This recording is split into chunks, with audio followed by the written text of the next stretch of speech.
গাজর, ফুল, ফুলকপি, সিম, আর দেখি কি দেওয়া যায়। নুডলস রান্না করা হবে। এটা হলো পেঁয়াজ কাটি। এখন আমরা মা মেয়ে মিলে নুডলস রান্না করবো। সবজিগুলা কেটে রেডি করে নিয়েছি। এদিকে আমার চান্টু আসছে, চান্টুকে খেতে দিতে হবে। ম্যামা করতেছে। এটা বসিয়ে দিয়েছি। পেঁয়াজগুলো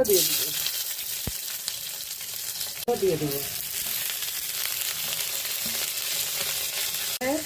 নুডলসের মশলাগুলো দিয়ে দেবো। একটু ঢাকা দিয়ে দেব,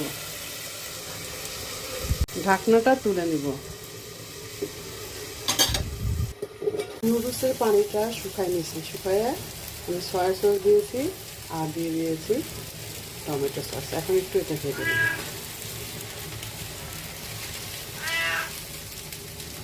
আমার চান্টু এসে দেখো রেডি হয়ে গেল আমার নুডলস। একদম সবজি নুডলস। কি সুন্দর একটা গন্ধ হয়ে গেছে। খাওয়ার টাইমে নুডলস খাচ্ছি, মানে সব হচ্ছে একটু ঝাল ঝাল নুডলস খাওয়ার। ওই যে ওইদিকে মেয়েকে দিয়েছি, মেয়ে খাচ্ছে দেখো।